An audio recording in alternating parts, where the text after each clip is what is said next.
नमस्कार विद्यार्थी मित्रांनो, आज आपलं स्वराज्य एमपीएससी अकॅडमी नांदेड या चॅनलवरती सहर्ष स्वागत आहे।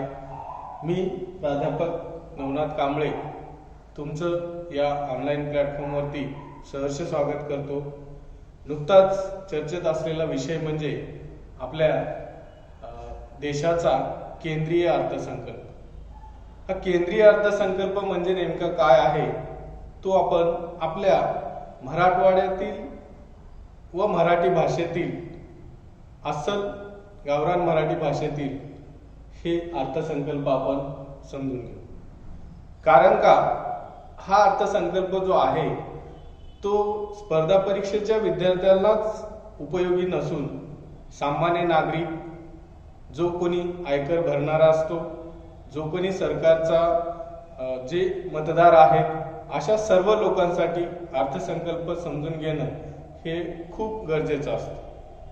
कारण का सरकार येणाऱ्या आपल्या पुढील आर्थिक वर्षामध्ये देशातील नागरिकांसाठी काय काय करू इच्छितं याचा प्रतिबिंब म्हणजे हा देशाचा अर्थसंकल्प असतो। तर अर्थसंकल्प हा प्रत्येक टप्प्यानुसार त्याचं स्वरूप बदलत जातं आणि अर्थसंकल्प आपल्या स्वतःपासून ते देश पातळीपर्यंतचा अर्थसंकल्प असतो। उदाहरणार्थ आपण आपल्या स्पर्धा परीक्षेची तयारी करणारे विद्यार्थी जे आहेत, महिन्याचं नियोजन करत असताना तो त्यांचा एक आर्थिक ताळेबंद असतो।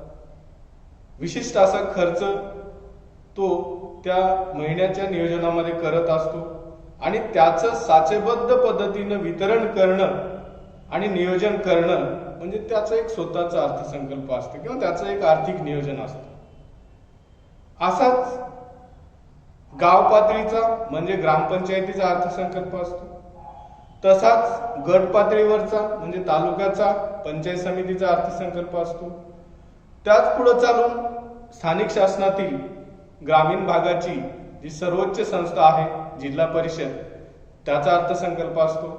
त्यापुढे चालून प्रत्येक घटक राज्याचा एक वेगळा अर्थसंकल्प असतो आणि सर्वोच्च टप्पा जो की केंद्रीय अर्थसंकल्प म्हणून ओळखला जातो, तो अर्थसंकल्प हा संपूर्ण देशातील नागरिकांसाठी असतो।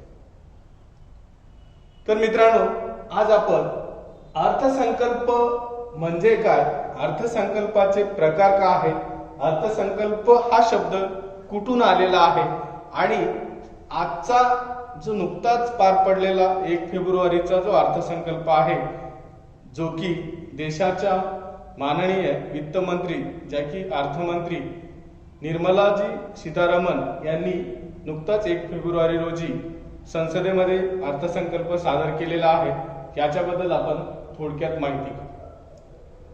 तर पहा मित्रांनो, अर्थसंकल्पाची मी व्याख्या साध्या भाषेमध्ये केलेली आहे, सरळ एका ओळीमध्ये। सरकारच्या एकूण उत्पन्न व खर्चाचा वार्षिक अंदाज म्हणजे अर्थसंकल्प। पहा, याच्यात कोणाला शब्द अवघड वाटतो का कोणता? नाही, कारण सरकारला येणारं उत्पन्न म्हणजे काय, रेव्हेन्यू, जो की सरकारकडे जमा होतो आणि त्या जमा झालेल्या उत्पन्नाचा खर्च सरकार करतो। सरकार काय सेव्हिंग ठेवतं का ते पैसे? नाही, कारण सरकारकडे जो जमा होतो पैसा, तो सरकार देशातील वेगवेगळ्या सुविधा पुरवण्यासाठी त्या उत्पन्नाचा वापर करत असतो। म्हणून हा जो उत्पन्न जो आहे, हा उत्पन्न सरळरित्या खर्च केला। मग या उत्पन्नाचा आणि खर्चाचा ताळेबंद ज्या ठिकाणी लावला जातो त्याला काय म्हटलं जातो, अर्थसंकल्प म्हटलं। आता याच्या व्यतिरिक्त आपण घरगुती व्याख्याही करू शकतो, कुटुंबाच्या अर्थसंकल्पाची व्याख्या करू शकतो। जसं की एखादा वेतनधारक किंवा सरकारी नोकरदार आहे किंवा खाजगी नोकरदार आहे, त्याला महिन्याला विशिष्ट अशी रक्कम मिळत असते आणि तो त्या महिन्याच्या नियोजनामध्ये आरोग्य, कपडे, वाहतूक खर्च, अन्न किंवा इतर सुविधावरती तो खर्च करत असतो। मग त्याच्या त्या पैशातून तो काही शिल्लक रक्कम पण ठेवत असतो, त्याला आपण सेव्हिंग्स म्हणतो. मग हे जे असतात टप्पे की बरोबर नियोजन होणं म्हणजे साधारण अर्थसंकल्प असतो. म्हणजे खर्चही जास्त नाही, उत्पन्नही जास्त नाही, बरोबर. आणि ज्या ठिकाणी सेव्हिंग्स असतात तिथं जेव्हा उत्पन्न अधिक आणि खर्च कमी त्यावेळेस भरणा म्हणजे जे की अधिकचा सिल्कीचा अर्थसंकल्प म्हटलं जातं त्याला. त्यानंतर उत्पन्न कमी पण खर्च जास्त, म्हणजे एखाद्या वेतनधारकाला त्याचं उत्पन्न 20,000 आहे तर तो खर्च करतोय 22,000, तर तो ते 2,000 जे वरचे आहेत तो दुसऱ्याकडनं उसने काढतो. मग हा काय झाला? तुटीचा अर्थसंकल्प. म्हणजे त्याला तूट निर्माण व्हायली, पुढच्या महिन्यात त्याला 24,000 खर्च करावे लागणार आहेत. कारण का? तर 20 + 2 + 2 असे 2 महिन्याचे मिळून 24,000. म्हणजे शिल्लक जिथं असेल, सेव्हिंग असेल तिथं सिल्कीचा अर्थसंकल्प, जिथं अधिकचा खर्च होत असेल तर तिथं तूट निर्माण होते. असे देश पातळीवर सुद्धा अर्थसंकल्पाचे प्रकार आहेत.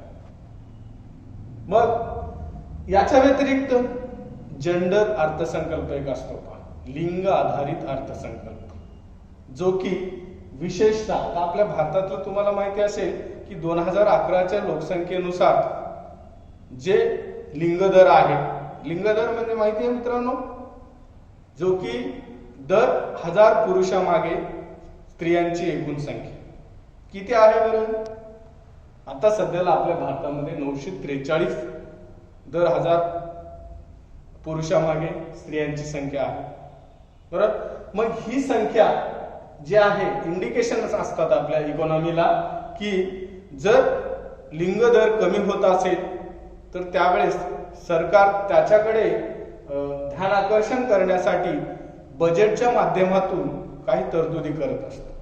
पण तशा बजेटला लिंग आधारित अर्थसंकल्प म्हणतात किंवा जेंडर बायस्ड बजेट, इंग्रजीमध्ये त्याला जेंडर बेस्ड बजेट म्हटलं जातं, जे की स्त्रिया आणि पुरुषांचं जे दर आहे किंवा जनन दर आहे किंवा जन्मदर आहे तो संतुलित ठेवण्यासाठी केला जातो, बरोबर. त्यासह दुसरं काय असतं की आता आपल्या मागच्या 2 वर्षापासून जगामध्ये एक आरोग्य संकट चालू आहे, जे की मोठ्या प्रमाणावर भयंकर प्रमाणावरती हे संकट आपल्या जगाला मिळालेलं आहे. मग या माध्यमातून तर मागच्या कालावधीतला जो अर्थसंकल्प होता ना, जो की 1 फेब्रुवारी 2021ला मांडला होता जे निर्मला सीतारामनजींनी, तर तो अर्थसंकल्प हा कोरोना योद्ध्यांना वाहित केला होता, म्हणजे अर्पण केला होता. म्हणजे कोरोना प्रभावित लोकांसाठीच तो अर्थसंकल्प होता, कारण देशाच्या इकॉनॉमीला बऱ्याच प्रमाणामध्ये ताळेबंद लागला. याचं कारण एकमेव होतं की कोविड-19. मग अशा प्रकारचे वेगवेगळ्या सिच्युएशन मध्ये किंवा जे आपत्कालीन स्थिती येते अशा वेळेस त्यानुसार अर्थसंकल्प सादर केला जातो. तर मुळात सर्व स्पर्धा परीक्षेच्या विद्यार्थ्यांना ह्या गोष्टी महत्वाच्या आहेत, जे की ही लोक अभ्यास करतात पण त्या मुळात आपल्या सोप्या भाषेमध्ये अर्थसंकल्प समजून घेतात. आपल्याला फॅक्ट्स काय माहित राहतात? तुम्ही न्यूज मध्ये सगळं वाचलंय. 1 फेब्रुवारीला अर्थसंकल्प संसदेमध्ये 11 वाजता निर्मला सीतारामनजींनी मांडला. तिथून सुरुवात झाली. त्यांनी रामायणामधील काही श्लोकांचा उच्चार केला, रामायणाच्या वचनांचा उच्चार केला की जसं की एखादा राजकर्ता आहे तो आव्हान करतोय नागरिकांना, लोकांना की बाबांनो, जर समाजाचं राज्याचं कल्याण करायचं असेल तर काय द्या? कर द्या. साहजिक आहे, जर देशातील नागरिकांचं कल्याण करायचं असेल तर देशातील नागरिकांनीच काय केलं पाहिजे? हो, कर भरला पाहिजे. मग अशा ह्या ज्या तरतुदी आहेत हे आपल्याला छोट्या छोट्या गोष्टीतून कळणं आवश्यक. तर भारताचा अर्थसंकल्प आता मी तुम्हाला नुकताच सांगितलं, केंद्रीय अर्थमंत्री सध्या यांनी जे निर्मला सीतारामन जे आहेत यांनी 1 फेब्रुवारी या दिवशी देशाचा अर्थसंकल्प संसदेत मांडलेला आहे. तर ह्या अर्थसंकल्प मांडण्याची प्रक्रिया मी तुम्हाला थोडक्यात सांगतो मित्रांनो, की अर्थसंकल्प मांडत असताना हा नवीन वर्षातला अधिवेशनाचं पहिलं अधिवेशन असतं. संसदेचे एकूण वर्षामध्ये किती अधिवेशन होतात? 3. पण संसदेच्या अधिवेशनाची संविधानातील तरतूद कशी आहे हो? किमान 6 महिने अंतर असलं पाहिजे. 2 अधिवेशनादरम्यान किमान 6 महिने अंतर असलं पाहिजे. तर या 6 महिन्याच्या अंतरामध्ये 2 अधिवेशनं झाली पाहिजे. तर 6 महिन्याचा 1 वर्षाचा कालावधी म्हणजे कमाल 2 अधिवेशनं व्हावी.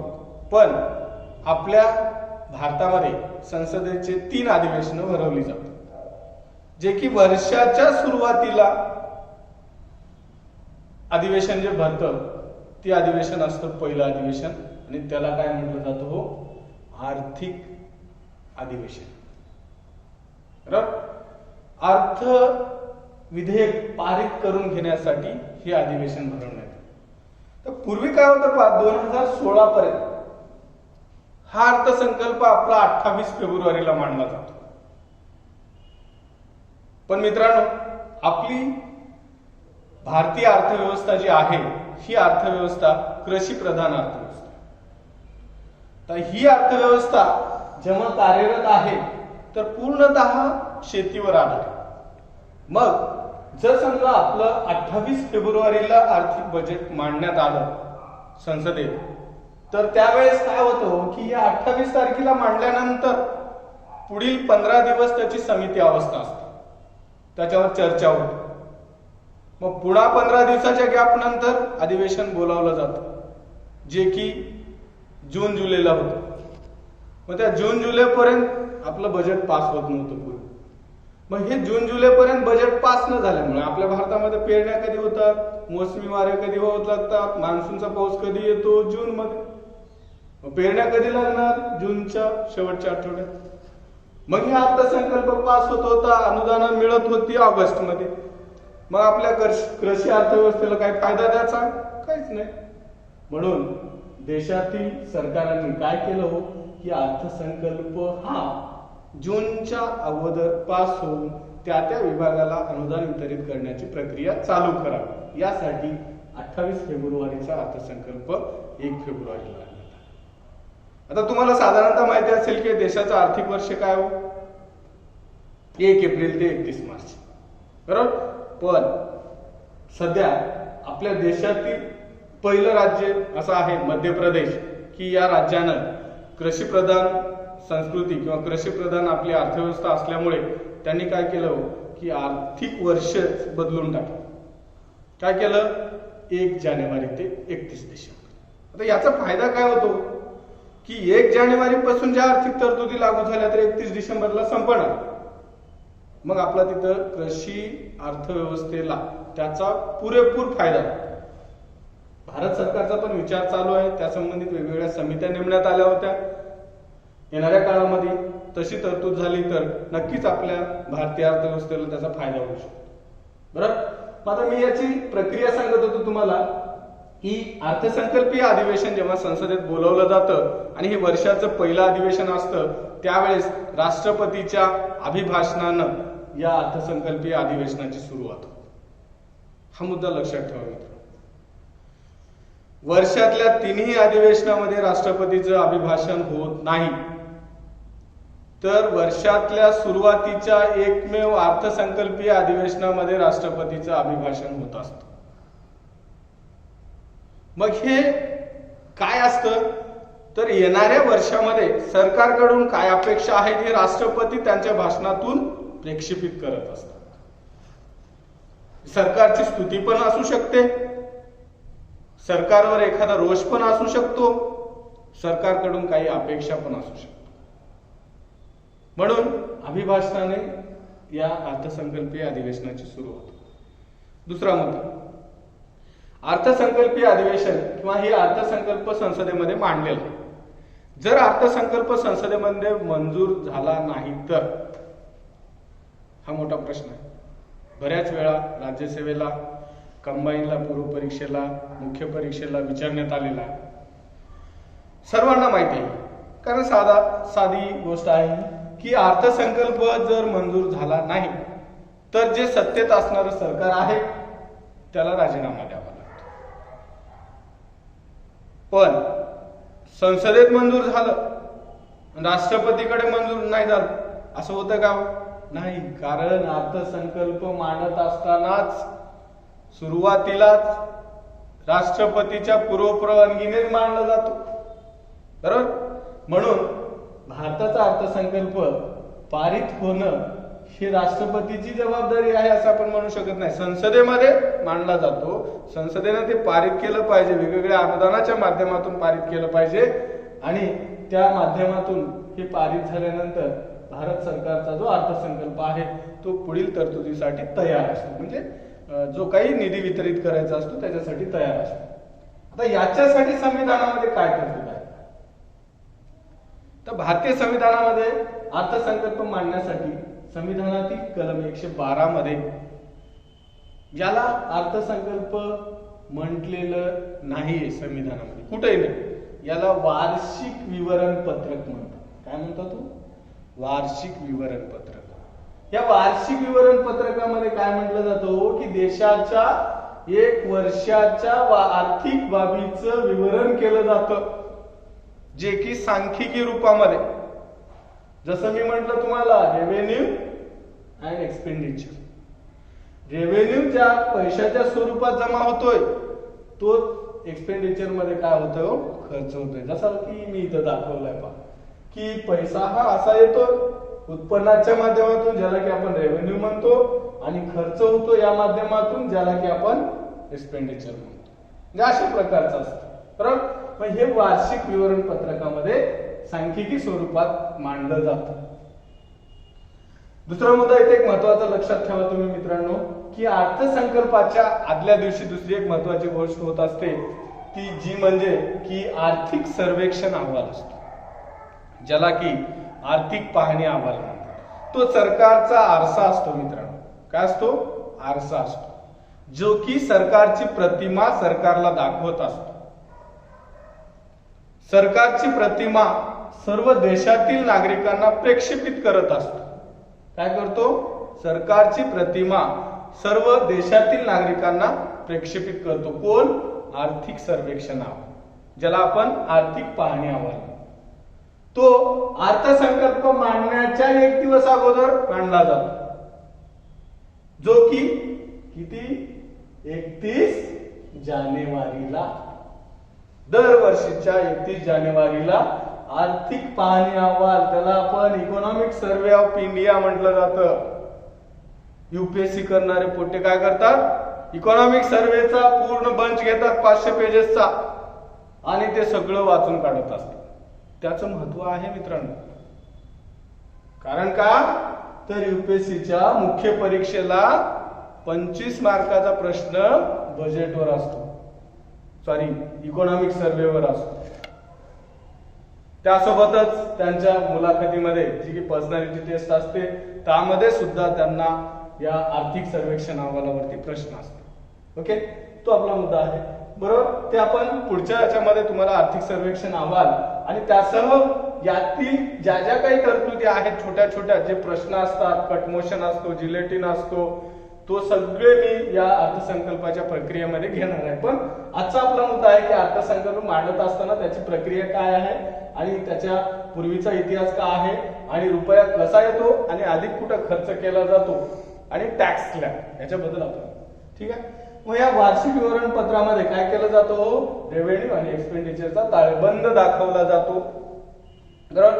तर याच्यापूर्वी पहा 1921च्या ऍक्वर्थ नावाची समिती होती. ऍक्वर्थ या समितीच्या शिफारशीनुसार अर्थसंकल्पामध्ये 2 अर्थसंकल्प मांडले जातात, जे की रेल्वे अर्थसंकल्प आणि दुसरा होता साधारण अर्थसंकल्प.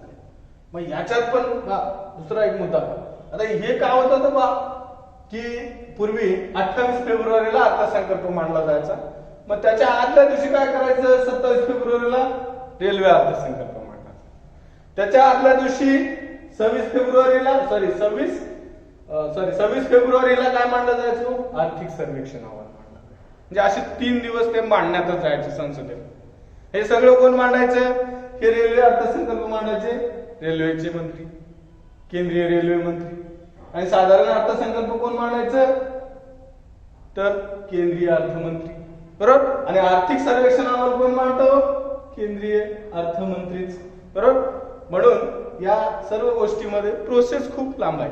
म्हणून काय केलं हो यांनी की रेल्वे अर्थसंकल्पाचं 2016 पासून काय केलं, साधारण अर्थसंकल्पामध्येच त्याचा समावेश केला. बरोबर. यामुळे काय झालं की त्याचा तेवढा वेळ वाचू लागला आणि रेल्वेचा वेगळा अर्थसंकल्प मांडण्याची आवश्यकता नव्हती. म्हणून रेल्वे अर्थसंकल्प साधारण अर्थसंकल्पामध्ये 2016 पासून समावेश करण्यात आला. बरोबर. म्हणून पहिल्यांदा रेल्वे व साधारण अर्थसंकल्प दोन्ही एकत्र मांडणारे देशाचे तत्कालीन वित्तमंत्री दिवंगत अरुण जेटली यांनी सर्वप्रथम रेल्वे आणि साधारण अर्थसंकल्प दोन्ही एकत्र मांडला होता. नंतर पूर्वीचा अर्थसंकल्प मी तुम्हाला सांगल्याप्रमाणे पहा की 28 फेब्रुवारीला मांडला जायचा. कुठं? संसदेत, बरोबर. आणि 2016 पासून त्याची तारीख काय झाली हो? 1 फेब्रुवारी. याचं कारण काय हो? भारतीय अर्थव्यवस्था कशी आहे? कृषी प्रधान अर्थव्यवस्था आहे. म्हणून आपल्याला त्याच्या तरतुदी थोड्या लवकर पारित व्हाव्यात आणि येणाऱ्या जून पासून म्हणजे जो काही आपला शेतीचा पेरणीचा कार्यकाळ चालू होतो त्या कालावधीमध्ये त्या ज्या काही अर्थसंकल्पातील तरतुदी आहेत त्याचा वापर करण्यासाठी त्याचा फायदा व्हावा म्हणून ही तरतूद करण्यात आली.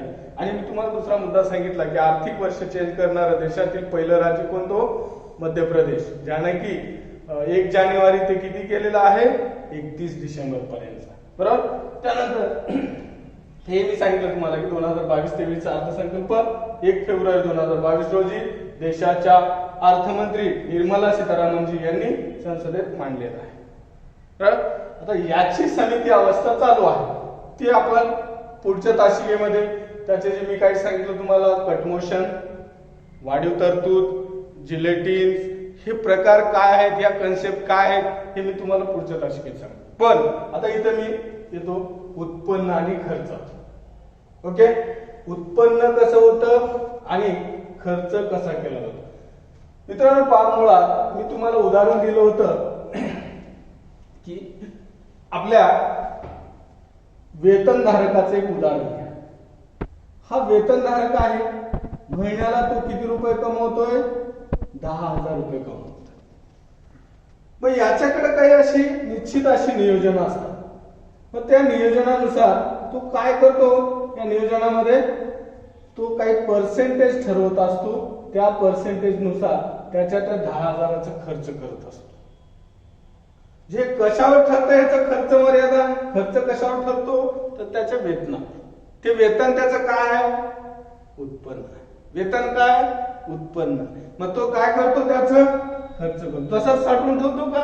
नाही ठेवत, कारण त्याचं दैनंदिन जीवन चालण्यासाठी त्याला काय करावं लागणार आहे? एक्सपेंडिचर करावं. मनी काय असतं? चल आहे का अचल आहे? बरोबर. म्हणजे हे चलन आहे. मनी काय? चलन आहे. हे सारखं फिरत राहायला पाहिजे. मग काय केलं पाहिजे? त्याचा खर्च केला. बरोबर. एक्सपेंडिचर. हे वेतन मिळवणारा व्यक्ती त्याच्या वेतनाचं काय करतो? नियोजन करतो. मग हे नियोजन करून तो नियोजनबद्धरित्या त्याच्या पगाराच्या बरोबर जर नियोजन झालं, त्याचं 100% नियोजन झालं, तर त्याच्यात काहीच शिल्लक राहत नसेल तर तो काय असतो? समान अर्थसंकल्प. माझा इथं पहा, आपल्या देशाचा या वर्षीचा अर्थसंकल्प समान अर्थसंकल्प, सिल्कीचा नाही, तुटीचा नाही, अशाचा. बरोबर. म्हणजे आपल्याला जेवढं उत्पन्न येते तेवढंच उत्पन्न त्या उत्पन्नातूनच सरकार काय करायला? खर्च करायला. म्हणजे 100 रुपये सरकारकडे आले तर सरकार खर्च किती करायला? 100च करायला. मग बरोबर झालं ना? त्यात काय शिल्लक राहतं का? काही कर्ज होतं? काहीच नाही. मग शिल्लकी किंवा तुटी याचा अर्थसंकल्पाचा प्रकार वापरला गेलेला नाही या वर्षीच्या अर्थसंकल्पात. बरोबर. आता दुसरा महत्वाचा मुद्दा, या वर्षीचा अर्थसंकल्प पूर्णतः पेपरलेस होता. कसा होता? पूर्णतः पेपरलेस होता. बरोबर. पेपरलेस म्हणजे काय? ऑनलाईन मांडलं गेलं. म्हणजे आपल्या काय, जे की पूर्वी काय होतं, अर्थसंकल्प मांडायला जात असताना अर्थमंत्री एक ब्रीफकेस घेऊन जायचे, ब्रीफकेस हातामध्ये. पण यावेळेस तुम्ही पाहिला असेल फोटो पेपरात, निर्मला सीतारामन म्हणजे अशी पिशवी घेतली, थांबलेत, लाल पिशवी. बरोबर, मग ती पिशवी काय हो, इंडिकेशन आहे, red red red red indication. म्हणजे अर्थव्यवस्था आपली ज्या मधल्या कालावधीमध्ये तिला काही स्थिरता आली होती, ती काय करणार आहे, भविष्यात भरारी घेणार. म्हणून आपल्या या उत्पन्न आणि खर्चाच्या ताळेबंदामध्ये सरकार काय सांगतं पहा, की अर्थमंत्र्यांनी काय सांगितलं पहा, की कर्ज आणि दायित्व. दायित्व म्हणजे काय हो, जे काही आपण देणं आहोत, जे काही आपल्याला येणं आहे त्याच्यामध्ये काय म्हणतात, दायित्व. म्हणजे काय करते सरकार, कर्ज घेते, कर्ज कर्ज कोणाकडून घेतो, वर्ल्ड बँक, IMF किंवा ब्रिक्स बँक, अशा वेगवेगळ्या बँकाकडून काय घेते, कर्ज घेते. पण हे कर्ज किती टक्के घ्यायला पाहिजे, 35% म्हणा किंवा पैसे. एक रुपयाचे किती पैसे हो, 100 पैसे. मग त्या 100 पैशाचं डिवायडेशन केलं म्हणजे टक्केवारीमध्ये धरलं तरी झालं तुम्हाला, किंवा पैसे 35% किंवा 35 पैसे काय व्हायला, कर्ज आणि दायित्व. किती मोठं. पुढा कर्ज विरहित भांडवली उत्पन्न. ह्याच्यात पहा, तुम्ही पाहिलं असेल बऱ्याच प्रमाणात सरकार काय करायला, डिसइन्व्हेस्टमेंट करायला. डिसइन्व्हेस्टमेंट म्हणजे काय, इंडियन एअरलाइन्स टाटाला विकली, सॉरी एअर इंडिया टाटाला विकली. विकली म्हणजे काय झालं, सरकारची जी मालकी होती ती मालकी काढून घेतली आणि कोणाचं मालकी झाली, ती टाटाची. मग त्याच्यातून जे डिसइन्व्हेस्टमेंट झालंय, निर्गुंतवणूक म्हणतो आपण त्याला, त्या निर्गुंतवणुकीतून मिळालेला पैसा काय असतो, हे कर्ज विरहित भांडवली उत्पन्न असतं. बरेच एअरपोर्ट्स अदानी अंबानी यांना चालवण्यासाठी देण्यात आलेले आहे. बरोबर, हे डिसइन्व्हेस्टमेंट सरकारचं चांगलं धोरण आहे पण म्हणू शकत नाही, वाईट धोरण आहे. आपण सरकारवर टीका, आपल्याला काय की सरकारनं काय करायला एवढं मी तुमच्या पुढे मांडतो. म्हणून सरकार येणाऱ्या काळामध्ये पण बऱ्याच ठिकाणी ती डिसइन्व्हेस्टमेंट करणार आहे आणि त्या माध्यमातून कर्ज उभारणी करणार आहे. आता या डिसइन्व्हेस्टमेंटवर व्याज असतं का हो, नसतं. सरकारला ते पैसे वापरायला मिळणार, म्हणून सरकार अशा ठिकाणी काय करतं, खाजगीकरण म्हणतो ना आपण, खाजगीकरण, ते खाजगीकरण करत असतं. त्याच्या माध्यमातून किती पैसे मिळाले सरकारला, 2%. करेतर महसूल. तर करेतर महसूल म्हणजे काय हो, कर विरहित महसूल. म्हणजे करातून मिळणारा महसूल नाही, तर त्याच्या व्यतिरिक्त मिळणारा महसूल. आता असं महसूल कोणता असतो, जे की कर नाही पण ते सरकारला मिळतंय. बरोबर, म्हणजे देणग्या आहे, देणग्या. पुन्हा आपला CSR कायदा आहे, त्याच्यातून मिळणार. अशा प्रकारचं करा व्यतिरिक्त जे महसूल आहे ते काय, करेतर महसूल. बरोबर, ती किती मिळतं, 5%. बरोबर, सीमा शुल्क, एक्साइज ड्युटी म्हणतो आपण याला. बरोबर, हे सीमा शुल्क काय असतं, एका राज्यातून दुसऱ्या राज्यात मालवाहतूक करत असताना सरकार त्याच्यावरती कर लावत असते. दोन्ही सरकार लावतं, दोन्ही राज्यातील. मग हे आंतरराज्य कर आहे, सीमा शुल्क. बरोबर, मग हे सीमा शुल्क जे आहे ते किती मिळाले, 5%. बरोबर, त्यासोबतच GST जे की 2017 साली 1 जुलै 2017 सर्वात मोठा कायदा आला, जो की अप्रत्यक्ष कर आहे. जे की पूर्वी राज्यांचा कर वाटा होता, तो राज्यांचा कर वाटा रद्द करून सरकारनं काय केलं, सगळा कर GST मध्ये अप्रत्यक्ष कर समावेश केला आणि त्याच्यातून उत्पन्न किती मिळालंय, 16%, 16 पैसे. बरोबर, मग ह्या 16 पैशाच्या उत्पन्नातून राज्य सरकारला नंतर वितरित करते, तो विषय नंतर पाहू. ठीक आहे, हे कर आहे GST. हा कसला कर आहे, अप्रत्यक्ष. मागे UPSC MPSC ला बऱ्याच प्रमाणात जेव्हा हा करंट मध्ये विषय होता 2017, 18, 19 त्यावेळेस त्यांनी याच्यावर प्रश्न बऱ्याच वेळेस विचारले. 1 जुलै 2017 हा कायदा लागू झालेला आहे देशामध्ये. हा कसल्या प्रकारचा कर आहे, इनडायरेक्ट टॅक्स. कोणता, इनडायरेक्ट टॅक्स. GST म्हणजे काय हो, GST तुम्ही कमेंट मध्ये सांगू शकता. ओके, त्यानंतर कॉर्पोरेशन टॅक्स, ह्या कंपन्यांसाठीचा कर असतो. हा किती आहे, 15 पैसे, 15%. ओके, हे पण काय, सरकारचं उत्पन्न आहे. बरोबर, केंद्रीय उत्पादन शुल्क, जे की सेंट्रल एक्साइज प्रोडक्शन ड्युटी. हे जे आहे हे किती पर्सेंट मिळतो? 7%. बरोबर. त्याच्यानंतर आहे प्राप्तिकर. प्राप्तिकर काय हो? प्राप्तिकर काय? जे की सरकार आपलं नागरिक जे उत्पन्न करतात त्याला आपण इन्कम टॅक्स म्हणतो, आयकर. जे काही उत्पन्न मिळतं, प्राप्त होतं, त्याच्यावर काय लावतं सरकार? कर लावतं. मग हे कर आपण भरत असतो. आणि जो कोणी कर भरणारा असतो तो राज्याचं कल्याण करण्यासाठी किंवा राज्याचं कल्याण इच्छित असतो.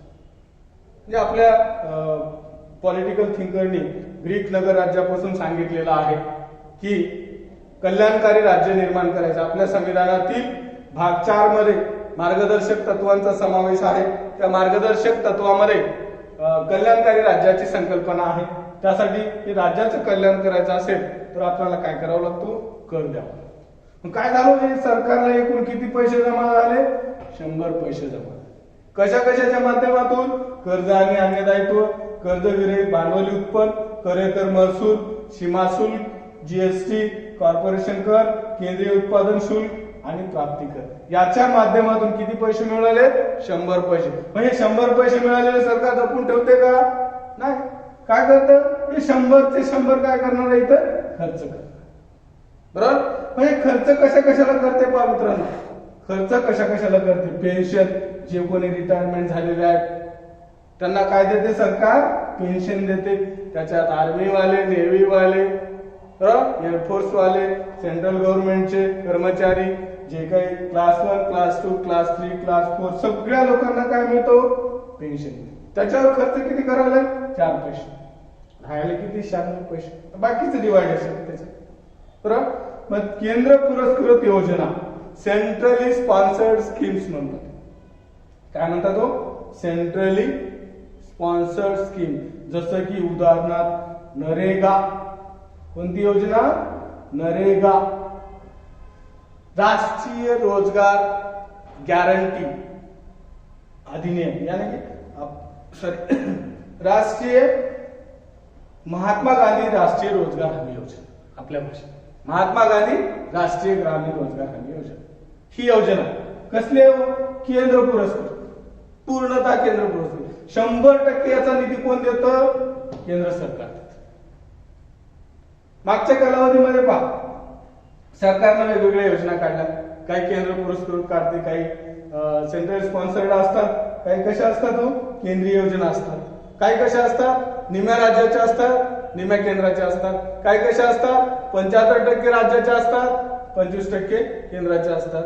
बरोबर. म्हणजे अशा वेगवेगळ्या योजना डिवायडेशन असते. केंद्राच्या योजना, राज्याच्या योजना, केंद्र राज्य योजना, अशा वेगवेगळ्या. बरोबर.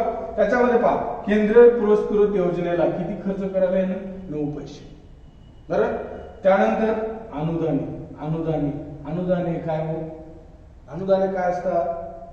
जे की सबसिडीज म्हणतो आपण. सबसिडी मिळाली. बरोबर. आपल्याला माहिती असेल पोरांनो की बीपीएल, एपीएल ही नाव ऐकली असतील तुम्ही. बरोबर. बिलो पॉवर्टी लाईन, अबो पॉवर्टी लाईन, ह्याला अनुदान दिले जातात. 2 रुपये किलोनं तांदूळ दिला जातो, 2 रुपये किलोनं गहू दिला जातो, 25-25, 30-30 किलो गहू तांदूळ दिले जातात, राखेल दिलं जातं, डाळ दिली जाते, साखर दिली जाते. हे कशावर दिलं जातं? हे अनुदानामुळे दिलं जातं. त्यासोबतच लघु उद्योग, मध्यम उद्योग आणि मोठे उद्योग यांना सुद्धा अनुदान देतं सरकार. जे की सरकारला उत्पन्न वाढण्यासाठी, की जे की सरकारला कर भरतात अशा लोकांना काही अनुदान दिलं जातं. जे कर्ज वितरण असतं त्याच्यात सुद्धा अनुदान. देशातला सगळ्यात जास्त खर्च हा आपल्या कशावर होतो? संरक्षण क्षेत्रावर. बरोबर. त्यानंतर व्याज. हे व्याज कशावर भरतं सरकार? इथं घेतलं पा कर्ज, त्या कर्जावर व्याज भरतं. किती? 20 पैसे. बरोबर. त्यानंतर कर व शुल्कामधील राज्यांचा वाटा. ही इथं जीएसटी मध्ये काय केलं? राज्यांच्या कर आकारणीचा अधिकार कमी केला. मग त्यामुळं राज्य कशावर डिपेंड आहेत? आता केंद्रावर डिपेंड आहेत. कशामुळं? जीएसटी मुळे. मग इथं काय करते सरकार? कर व शुल्कामधील राज्यांचा वाटा म्हणून किती पैसे द्यायला? 17 पैसे. बरोबर. म्हणजे राज्याला कर व शुल्कामधील काही जो वाटा आहे तो जीएसटी मुळे घटित झाला होता. त्यामुळं काय झालं? इथं सुद्धा त्यांना राज्यांना हा वाटा वितरित केला जातो. बरोबर. त्यानंतर वित्त आयोग व अन्य हस्तांतरणे. तर तुम्हाला माहिती असेल मित्रांनो, ग्रामीण भागातील मुलांना की खेड्यामध्ये ग्रामपंचायतींना किंवा ग्रामपंचायतीच्या बोर्डवरती लिहून असतं की 14व्या वित्त आयोगातून मिळालेल्या अनुदानातून गावातील शौचालय उभारणी करण्यात. त्या शौचालयावर पाटी असते, एवढं अनुदान मिळालं, एवढं गावामध्ये याचा वापर झाला. रस्ता केला असेल तर रस्त्याला पाटी लावलेली असते, 14व्या वित्त आयोगातून अनुदान प्राप्त झालं आणि त्यामुळे आम्ही ह्या रस्त्याचं काम केलं. बरोबर. हे काय वित्त आयोग? हा वित्त आयोग काय आहे ही आपण नंतरच्या लेक्चरमध्ये आपण तुम्हाला घटनासहित आणि आतापर्यंतच्या वित्त आयोगासहित सर्व माहिती मी तुम्हाला पुढच्या लेक्चरमध्ये देतो. मग हे हस्तांतरणे काय? तो सरकारकडे जमा झालेल्या पैशातून वित्त आयोग व अन्य हस्तांतरणे म्हणजे काय की जे वित्त आयोग केंद्र सरकारला शिफारशी करत असतं की अशा प्रमाणामध्ये तुम्ही स्थानिक शासनाला निधी हस्तांतरित करा. मग त्या प्रमाणामध्ये इथं 10 पैशाच्या स्वरूपात म्हणजे पर्सेंटेज मध्ये ते वितरित केलं जातं. त्यानंतर आहे केंद्रीय योजना. केंद्रीय योजनामध्ये कसं असतं पहा, या सेंट्रली स्पॉन्सर्ड स्कीम मध्ये काय हो की 100% कोण करायला? केंद्र सरकार. काय? खर्च. बरोबर. आणि केंद्रीय योजनामध्ये काय असतं? 75% किंवा 50% असतं. आणि जे उरलेला हिस्सा असतो तो कोण करतं? राज्य सरकार करत असतं. म्हणून ह्या केंद्रीय योजनामध्ये किती पर्सेंटेज देतं? 15% किंवा 15 पैसे सरकार हस्तांतरित करत असते, खर्च करत असते. हे अन्य खर्च. इतर आता अन्य खर्चामध्ये महत्वाच्या गोष्टी आहेत. आता पहा 2020 मध्ये आपल्या अर्थसंकल्पामध्ये असं काही निश्चित नव्हतं की कोविड येईल आणि त्याच्यासाठी काहीतरी आपण राखून ठेवावं, असं कोणाला स्वप्न पडलं असेल का आपल्या अर्थमंत्र्याला? नाही. मग अशा काही आकस्मिक गोष्टी येतात, आपत्कालीन स्थिती येतात. जसे की आपल्या भारतामध्ये तुम्हाला माहिती असेल की उत्तर भारतात लँडस्लाइड म्हणजे भूस्खलन मोठ्या प्रमाणावर होते, किंवा दक्षिण भारतामध्ये आपण पाहिलं मागच्या कालावधीमध्ये पूरस्थिती बऱ्याच मोठ्या प्रमाणावर आली. अनेक गावं पाण्याखाली गेली, गावं सुद्धा डोंगराखाली गेली. म्हणजे अशा परिस्थितीमध्ये काय होतं की अनेक खर्च म्हणून काय केला जातो? निधी ठेवला जातो इतर खर्चावर. मग हा इतर खर्चावरचा निधी जसं आता आपल्या कोरोना काळामध्ये त्याच्यामध्ये वाढ करण्यात आलेली आहे आणि यासह म्हणजे आपत्कालीन स्थितीमध्ये सरकारला पैसा राहावा यासाठी अन्य खर्च म्हणून सरकार काही निधी ठेवत असतं. ओके. मग ही झाली सरकारच्या उत्पन्नाची आणि खर्चाची रचना. मग आता हे उत्पन्न आणि खर्च याच्यातला इथे महत्वाचा मुद्दा आहे प्राप्तिकर. हा जो उत्पन्न आहे तो उत्पन्न सरकारला नागरिकांकडून मिळत असते आणि हे नागरिक हे जे आयकर रचना प्रणाली आहे ही मागच्या 3-4 वर्षामध्ये बदललेली.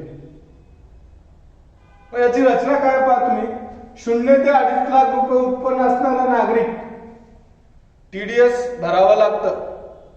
टीडीएस भरावं लागतं पण त्याला पैसे भरायची गरज नाही. काय लागतं? 0% टॅक्स. 0 रुपये. पण 2.5 लाखाच्या वरी 3 लाखापर्यंत उत्पन्न गेलं किती टक्के? 5%. बरोबर. 3 ते 5 लाख 5%. बरोबर. आणि 5 ते 7.5 लाखाला किती टक्के? 10% टॅक्स. बरोबर. आणि 7.5 ते 10 लाख 15%, 10 लाख ते 12.5 लाख 20%, 12.5 ते 15 लाख 25%, 15 लाख प्लस 30% प्लस शेष असतो. शेष काय असतो? शिक्षणासाठी अधिभार असतो.